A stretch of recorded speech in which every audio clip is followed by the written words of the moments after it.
menyanyikan salah satu lagu wajib nasional, yaitu Indonesia Raya, untuk memperkuat lagi jiwa nasionalisme kita di kelas ini. 1, 2, 3. Indonesia tanah airku, tanah tumpah darahku. Di sanalah aku berdiri, jadi pandu ibuku. Indonesia kebangsaanku, bangsa dan tanah airku. Marilah kita berseru, Indonesia bersatu. Hiduplah tanahku, hiduplah negeriku, bangsaku, rakyatku semuanya. Bangunlah jiwanya, bangunlah badannya, untuk Indonesia Raya.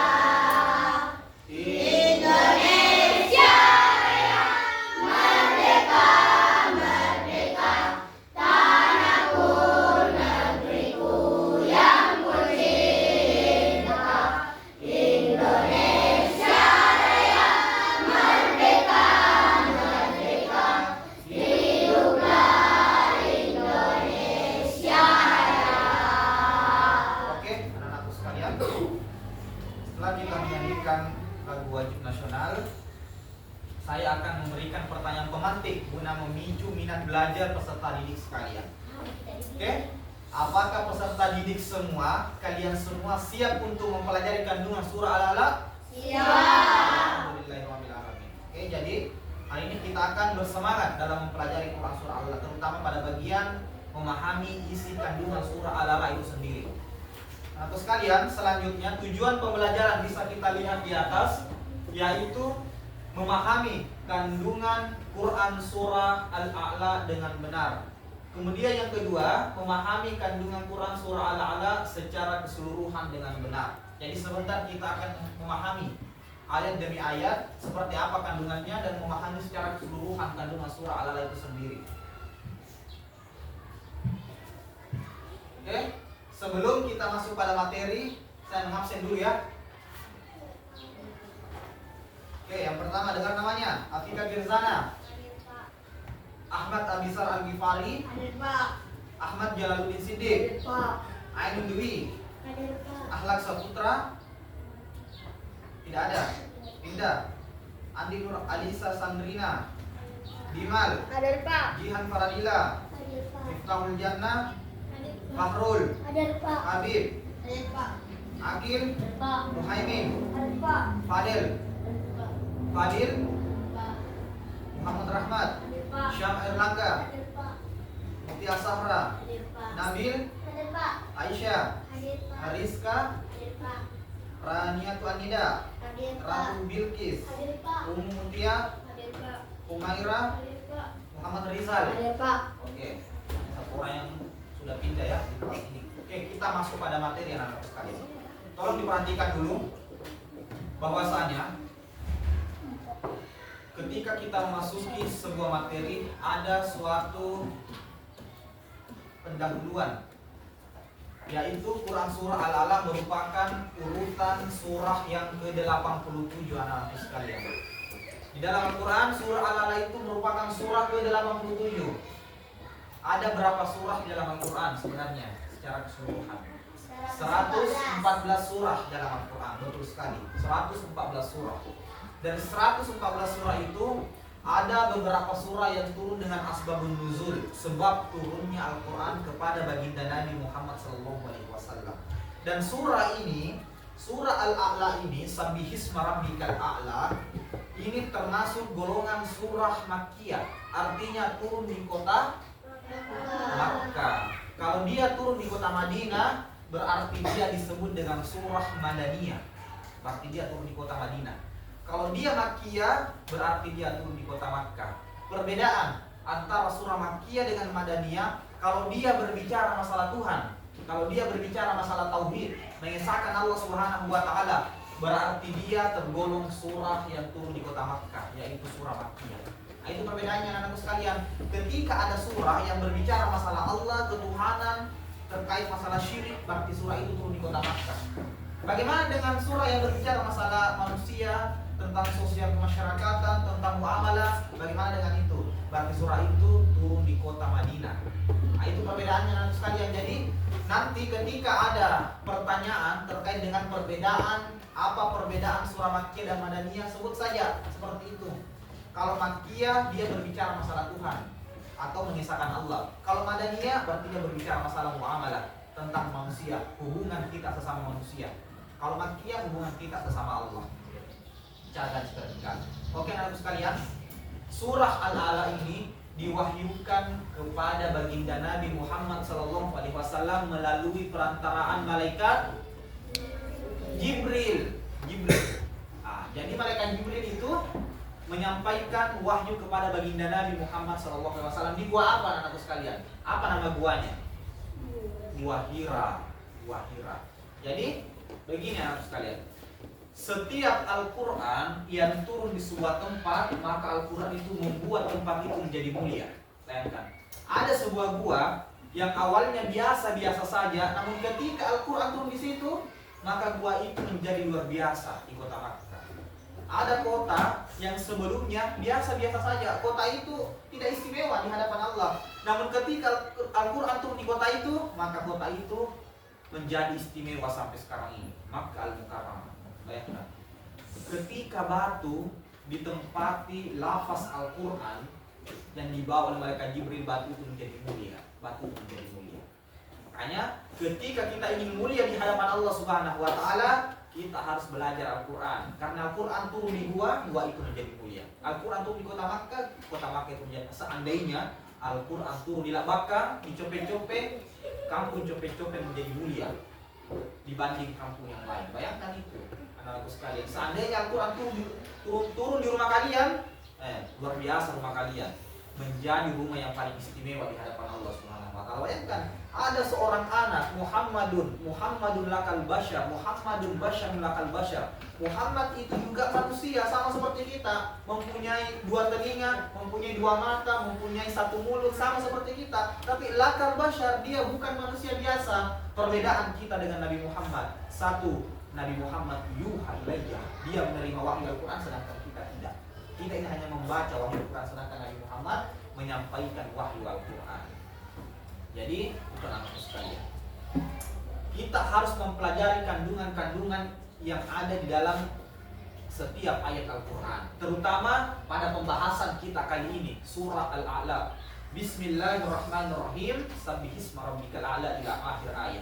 Semua ayatnya itu kita harus tafsir. Apa kandungannya sebenarnya anak-anak sekalian? Apa kandungan surah Al-A'la itu? Surah Al-A'la ini berisi 19 ayat, ya, 19 ayat. Surah Al-A'la artinya yang paling tinggi, kekuasaan Allah yang paling tinggi, kedudukan Allah yang paling tinggi. Tidak ada lagi yang maha tinggi kecuali daripada Allah Subhanahu wa taala. Surah Al-A'la. Jangan sampai anakku sekalian bertanya-tanya, apa arti dari Quran surah Al-A'la itu? Arti dari Quran surah Al-A'la itu adalah yang paling tinggi. Siapa yang paling tinggi? Allah Subhanahu wa taala. Allah Subhanahu wa taala yang paling tinggi anakku sekalian. Nama Quran surah Al-A'la ini berasal dari kata Al-A'la yang terdapat pada ayat pertama. Kata Al-A'la bermakna yang paling tinggi, kedudukan Allah yang paling tinggi. Ada tidak bisa mengalahkan kedudukan Allah di sini? Tidak ada yang bisa mengalahkan kedudukan Allah yang paling tinggi. Kemudian mari kita sama-sama membaca, melantunkan Quran surah Al-A'la ini. Ikuti Bapak Guru ya.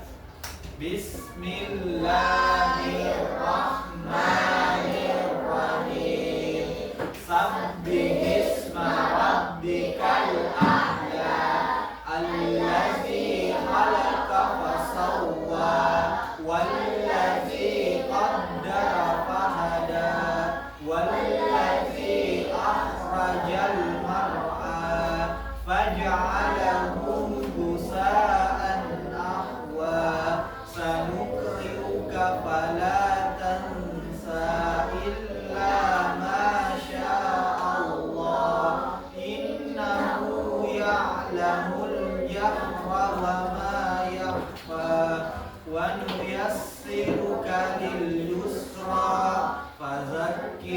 إن نفعت الذكرى سيذكر من يخشى ويتجنبها الأشقى الذي يصلى النار الكبرى ثم لا يموت فيها ولا يحيا قد أفلح من تزكى وذكر اسم ربه فصلى بل تؤثرون الحياة الدنيا والآخرة خير وأبقى إن هذا لفي الصحف الأولى صحف إبراهيم وموسى صدق الله العظيم. Surah Al-A'la. Begitu indah ketika kita melantunkan Al-Quran.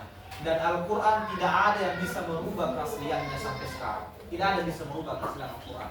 Wa in kuntum fi raibin mimma nazzalna ala abdina fa'tu bi suratin min misli. Ketika kalian berusaha mengubah isi Al-Quran, datangkan seluruh jin, kata Allah. Datangkan seluruh manusia, kata Allah. Datangkan seluruh makhluk, kata Allah. Apa tantangan Allah bagi mereka yang menginjak-injak Al-Quran? Fa'tu bi suratin min misli. Buat satu puisi, buat satu kalimat yang sama indahnya dengan Al-Quran. Kul a'udzu birabbin nas, malikin nas, ilahin nas, nas semua di belakangnya. Ada tidak manusia yang bisa bikin puisi seindah itu? Tidak ada. Kata Allah, fa'il dan taf'alu walan taf'alu. Kamu tidak akan sanggup membuat satu surah yang semisal dengan Al-Quran. Walan taf'alu, dan sungguh kamu tidak akan sanggup, kata Allah. Wa quluhan nas wal hijara. Ingat, kita akan dijadikan bahan bakar api neraka ketika kita berusaha menginjak-injak Al-Quran. Dan sampai detik ini, kitab suci yang paling suci sekali keasliannya, tidak ada yang bisa merubah keaslian Al-Quran, adalah Al-Quranul Karim. Kita hobi membaca buku, kita hobi membaca komik, namun tidak ada yang hobi membaca Al-Quran. Sekarang, mari kita ganti hobi kita. Hobi yang tadinya membaca komik, membaca status WA, mari kita hobi membaca Al-Quran Karim. Karena Al-Quran dibaca mendapatkan pahala, dan pahala itu akan membuat kita masuk dalam surganya Allah Subhanahu wa Ta'ala.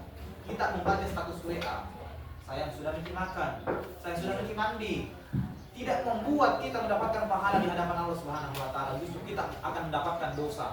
Namun berbeda cerita anakku sekalian, ketika kita membaca Al-Quran Karim, kata Nabi Muhammad SAW, man qara'a harfan min kitabillah, barang siapa yang membaca satu huruf saja dalam Al-Quran, falahu bihi hasanah, dia akan mendapatkan satu kebaikan, wal hasanatu bi asri amsalih.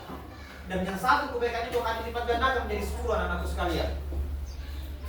Nabi mengatakan la aqulu alif lam harfun, Nabi tidak mengatakan alif lam satu huruf, walakin alifun harfun, lam harfun wa mim harfun. Alif satu huruf, lam satu huruf, mim satu huruf. Bayangkan, ketika kita membaca alif lam mim, ada berapa huruf?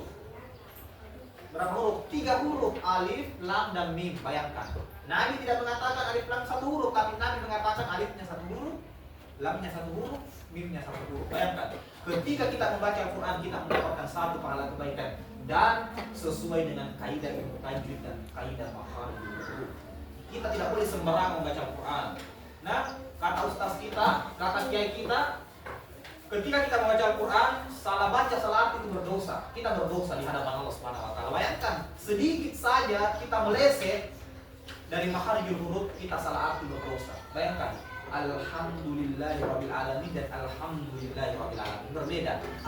Satu memakai ha besar, halompo, tapi satu memakai ha kecil, alhamdu. Yang benar itu alhamdu, bukan alhamdu.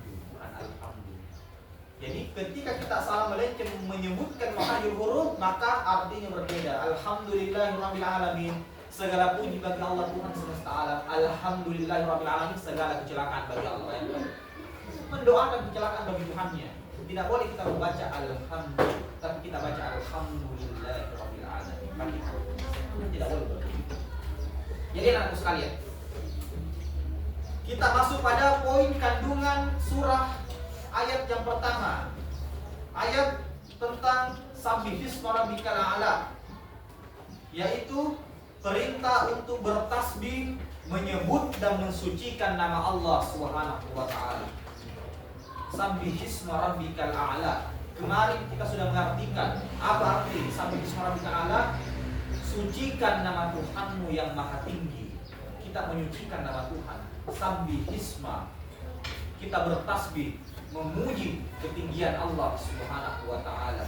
Dan kata Nabi, man sabbaha Allah bi kulli sholati salasa wa salasina. Barang siapa yang bertasbih memuji Tuhannya, mensucikan nama Tuhannya, maka dia akan diampunkan dosa-dosanya.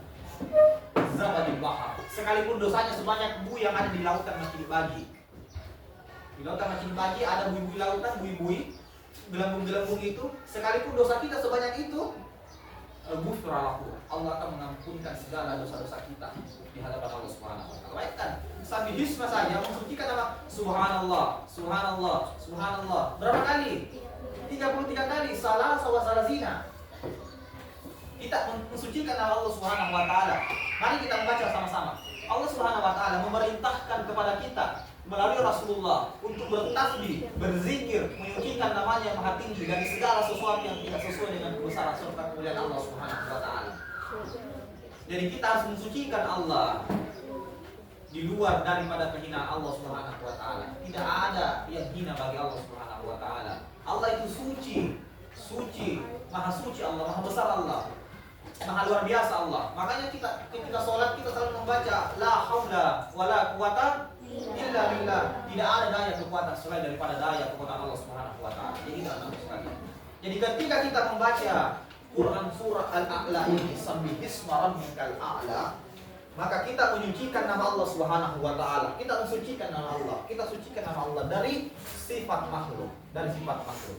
Jadi Allah itu berbeda dengan makhluk. Nah, Allah berbeda dengan makhluk. Kalau makhluk punya tangan, jarinya ada 5, tangan Allah itu berbeda dengan makhluk. Makanya disebut dengan sang Khalik, pencipta. Yang dicipta disebut dengan makhluk. Pencipta disebut Khalik, yang dicipta disebut makhluk. Pencipta disebut Khalik, yang dicipta disebut makhluk. Makanya dicipta oleh Allah itu disebut dengan makhluk. Tumbuh-tumbuhan di luar sana disebut Khalik atau makhluk? Makhluk, karena dia diciptakan. Hewan-hewan di luar sana disebut Khalik atau makhluk? Makhluk, karena dia diciptakan oleh Allah. Makanya ada yang diciptakan dan ada yang menciptakan. Siapa yang menciptakan kita? Allah Subhanahu wa taala. Makanya kita perlu mensucikan nama Allah Subhanahu wa taala. Subhanallah, maha suci Allah yang maha tinggi. Sabbihisma rabbikal a'la. Jadi anak-anak sekalian, di Quran surah Al-A'la itu kita poin pertama adalah kita mensucikan nama Allah Subhanahu wa taala. Dituntut kita harus berzikir, mengingat kepada Allah Subhanahu wa taala. Berzikir itu mengingat kepada Allah.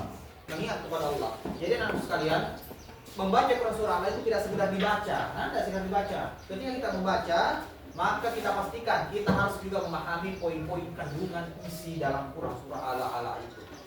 Kemudian kandungan yang kedua terkait dengan keseluruhan surah Al-A'la itu menjelaskan tentang kesempurnaan karunia Allah Subhanahu wa taala. Jadi poin yang kedua Quran surah Al-A'la itu anak-anakku sekalian menjelaskan tentang kesempurnaan Allah Subhanahu wa taala. Melalui Quran surah Al-A'la menerangkan bahwa dialah Allah yang menciptakan apa? Alam semesta dan menyempurnakan penciptaannya sebagai karunia bagi makhluk di dunia ini. Kita hidup di dunia ini, Allah ciptakan dunia ini untuk kita sebagai khalifah di muka bumi. Wa isqala rabbuka lil malaika. Allah menciptakan kita sebagai khalifah di muka bumi. Ketika Allah berfirman kepada malaikat, "Inni ja'ilun fil ardi khalifah." Aku menjadikan Pak Sul sebagai khalifah. Aku menjadikan Pak Ilham sebagai khalifah. Aku menjadikan Pak Kar sebagai khalifah. Untuk apa? Kata iblis itu untuk apa? Apakah mereka hanya ingin menumpahkan darah di muka bumi, kata iblis itu? Tidak. Kata Allah, "Inni a'lamu ma la ta'lamun." Allah lebih mengetahui apa yang kita tidak ketahui. Jadi Allah menyiapkan seluruh penciptaannya untuk kita pijak di dunia ini, untuk bisa memaksimalkan akal kita. Bagaimana cara kita mentafakkur Al-Quran, bagaimana cara kita memahami terkait ayat ini, Quran surah Al-A'la ini. Kemudian pada ayat berikutnya dijelaskan bahwa karunia Allah berupa diturunkannya Al-Quran sebagai petunjuk bagi manusia agar mencapai kebahagiaan di dunia dan kebahagiaan di akhirat. Bayangkan, Al-Quran sekali lagi bisa membuat kita bahagia di dunia dan bahagia di akhirat. Beda dengan buku buku komik yang lain, buku cerita yang lain, buku dongeng yang lain tidak membuat kita mendapatkan kebahagiaan di akhirat kelak, anak-anak sekalian. Jadi besok-besok kita harus lebih rajin lagi membaca Al-Quran, karena Al-Quran itu adalah buku kitab suci yang paling indah isinya, yang akan terus menaungi kita di alam kubur. Ada tidak buku cerita yang bisa menolong kita dalam kubur? Ada? Tidak. Tidak ada. Ada tidak? Tidak. Buku komik yang bisa menolong kita dalam kubur? Tidak. Tidak ada. Satu-satunya buku atau kitab suci yang menolong kita dalam kubur hanyalah Al-Quranul Karim. Bayangkan kalau kita tidak tahu baca Al-Quran, kata malaikat munkar, man kita buka apa kitabmu? Apa kitabmu? Al-Quranul Karim. Coba baca. Tidak tahu baca Al-Quran, dipalu-palu sama malaikat. Dipalu-palu sama malaikat. Tangkis pinjol. Wah minjol. Makanya perlunya belajar Al-Quran bersama Pak Sul, guru yang paling ganteng sedunia. Ini menunjukkan kepada kita sekali lagi. Tadi yang pertama tadi itu kita disuruh bertasbih memujikan Allah. Kemudian kita harus mengetahui bahwasanya penciptaan alam semesta ini itu sebagai karunia dari Allah Subhanahu wa taala, dan Al-Qur'an adalah petunjuk yang paling terbaik di hadapan Allah Subhanahu wa taala. Anak-anak sekalian, berikutnya perintah untuk berdakwah atau memberikan peringatan kepada orang-orang yang melampaui batas. Jadi sabbihis marabikal ala itu, anak-anak sekalian, pesan pokoknya adalah tentang perintah saling memberikan peringatan untuk berbuat kebaikan, serta ancaman bagi mereka yang melampaui batas atau membuat kemungkaran di muka bumi. Nah, Al-Quran itu datang sebagai kabar gembira bagi kita yang beriman dan kabar buruk bagi mereka yang tidak beriman kepada Allah Subhanahu wa taala. Sebagai ancaman bagi mereka, wa basyiril ladzina amanu wa amilus shalihati, kabarkan bagi mereka orang-orang yang beriman dan beramal saleh, anna lahum jannatin tajri min tahtihal anhar. Dia akan mendapatkan surga. Beda cerita ketika kita tidak beriman kepada Allah Subhanahu wa taala. Kita akan diazab oleh Allah Subhanahu wa taala. Walladzina kafaru wa kazzabu bi ayatina sawfa nuslihim nara. Kaki kita diangkat oleh Allah Subhanahu wa taala, dicelupkan ke dalam api yang membara-bara, diangkat lagi sawfa nuslihim nara, digari bijazuhu ghairal azab. Dan kita akan mendapatkan asap secara bertubi-tubi ketika kita ingkar kepada Al-Quran Allah Subhanahu wa taala. Perintah untuk berdakwah, sekali lagi, berdakwah itu adalah menyampaikan kebenaran dari Al-Quran dan hadis. Tidak boleh kita menyampaikan kebenaran di luar dari Al-Quran dan hadis. Tidak boleh kita percaya terhadap baca-baca nenek moyang yang tidak sesuai dengan Al-Quran dan hadis. Tidak boleh kita percaya tentang adat istiadat yang sifatnya kemungkaran di hadapan manusia. Kita sampaikan kebenaran sesuai dengan Al-Quran dan hadis, anak-anakku sekalian. Kita sampaikan kebenaran sesuai dengan Al-Quran dan hadis. Kita beramar ma'ruf nahi munkar. Kuntum khaira ummah. Kita itu umat terbaik, kata Nabi. Kita semua satu kelas itu umat terbaik, kata Nabi. Kita menjadi umat terbaik bukan karena bacaan Al-Quran kita, bukan karena kita bolak-balik naik di kota Makkah, bukan karena kita rajin sholat, bukan. Kuntum khaira ummah, kapan kita menjadi umat terbaik, kata Nabi? Ta'muruna bil ma'ruf wa tanhauna 'anil munkar, ketika kita mampu mencegah daripada perbuatan kemungkaran dan mengajak orang lain untuk berbuat ma'ruf. Kemudian anakku sekalian, kandungan berikutnya adalah larangan untuk terlalu mementingkan dunia anakku sekalian. Jadi coba perhatikan, dunia yang hari ini kita pijak itu hanya bisa menjadi fitnah di hadapan Allah Subhanahu wa taala. Rumah kita yang kita tempati tidur itu hanya bisa menjadi naungan di dunia saja. Dan itu bisa menjadi fitnah nanti di hadapan Allah Subhanahu wa taala.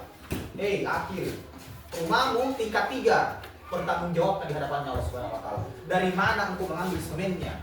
Uang yang engkau membeli batu bata, uang yang kau pakai membeli semen, itu kau dapatkan dari mana? Jangan sampai kau menghalalkan segala cara. Jangan sampai uang yang kau pakai membuat rumah itu jangan sampai dibuat dengan cara haram. Engkau mencuri uang, korupsi, baru membangun rumah, bertanggung jawab di hadapan Allah Subhanahu wa taala. Bayangkan ketika rumah Pak Sul hanya sebuah gubuk biasa saja, namun dibangun atas dasar halal dan ridho di hadapan Allah Subhanahu wa taala. Lebih duluan masuk surga daripada rumah kalian yang bertingkat-tingkat itu. Lebih duluan orang miskin masuk surga daripada orang kaya. Orang kaya itu lama masuk surga, nah? Orang kaya lama masuk surga. Kenapa orang kaya lama masuk surga? Karena banyak ditanya-tanya, banyak pertanyaannya malaikat, banyak pertanyaannya Allah. Motormu, kau beli dari mana? Di mana kau mengambil uang itu untuk beli motor? Mobilmu, berapa wannya? Di mana kau pernah pakai mobilmu? Jangan sampai mobil kita pernah dipakai untuk pergi ke hotel sama perempuan lain, pergi ke diskotik, joget-joget, pergi nonton sinetron, maluca, kucang-kucang. Itu semua dipertanggungjawabkan di hadapan Allah Subhanahu wa taala. Nah, jadi harta itu menjadi fitnah di hadapan Allah. Makanya sederhana saja. Nah, sederhana saja. Menjadi seperti Pak Sul saja. Nah, menjadi seperti Pak Sul saja. Tidak terlalu miskin, tidak terlalu kaya. Kan mobilnya 3. Oke, anak-anak sekalian. Setelah kita mempelajari kandungan Quran surah Al-A'la ini, peserta didik semua diharapkan mampu memahami keseluruhan terkait dengan kandungan surah Al-A'la ini. Tadi Bapak Guru sudah menjelaskan. Berikutnya,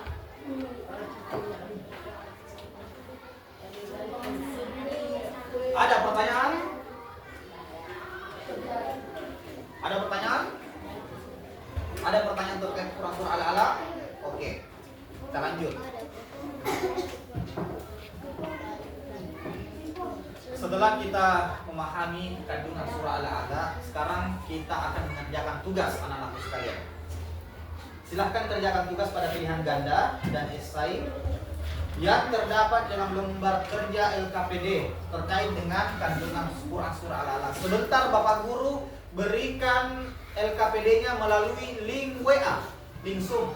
Karena pembelajaran kita ini menggunakan model TPACK, menggunakan model teknologi. Makanya semua bawa HP kan? Mau bawa HP kan? Oke. Nanti kita share link LKPD-nya di grup WA. Jadi anak-anak sekalian, mengerjakan tugasnya itu kita melalui teknologi. Teknologi ya, kita mengerjakan tugas melalui teknologi. Jadi tidak zaman sekarang kita menggunakan manual, kita akan menggunakan teknologi. Oke, sebagai refleksi anak-anakku sekalian, Quran surah Al-A'la, perhatikan. Quran surah Al-A'la menjelaskan tentang keutamaan kehidupan akhirat yang lebih baik dan lebih kekal dibandingkan kehidupan di dunia. Oleh sebab itu, setiap aktivitas kita yang kita lakukan hendaklah bertujuan untuk mendapatkan ridho Allah Subhanahu wa taala. Bayangkan, perhatikan. Setiap aktivitas kita itu kita menuntut ridho dari Allah Subhanahu wa taala. Setiap langkah kaki kita, kaki kanan, kaki kiri melangkah, kita harus mendapatkan ridho Allah Subhanahu wa taala. Jangan sampai kita pergi ke sekolah tidak mendapatkan ridho Allah Subhanahu wa taala. Bagaimana cara mendapatkan ridho Allah? Ada yang tahu? Ada yang tahu bagaimana cara mendapatkan ridho Allah? Mendapatkan ridho Allah itu dengan cara mendapatkan ridho ibu, ridho bapak. Bagaimana cara mendapatkan ridho ibu? Salim tangannya, minta didoakan. Ridhoi saya ya Allah, ridhoi saya ibu. Karena ridho Allahi ridho walidai. Ridho Allah tergantung ridho orang tua. Nah, ridho orang tua. Jadi anak sekalian, setelah kita mempelajari kandungan surah Al-A'la, maka kita perlu belajar dengan sungguh-sungguh agar menjadi hamba yang bisa menjadi hamba yang mulia di dunia dan mulia di akhirat di hadapan Allah Subhanahu wa taala. Jadi minggu depan kita akan masuk pada evaluasi ya, evaluasi. Jadi nanti tugasnya itu dikumpul melalui WA. Kirimkan Bapak Guru melalui WA. Nah, nanti Bapak Guru yang nilai. Oke? Anak-anak sekalian, sampailah kita di penghujung materi. Terima kasih atas segala perhatiannya anak sekalian. Semoga kita menjadi peserta didik yang lebih mulia lagi di hadapan Allah Subhanahu wa taala setelah mempelajari Al-Qur'an Al-Karim. Saya tutup dengan doa kafaratul majelis. Subhanallahumma bihamdik asyhadu an la ilaha illa anta astaghfiruka wa atubu ilaik. Assalamualaikum warahmatullahi wabarakatuh. Waalaikumsalam.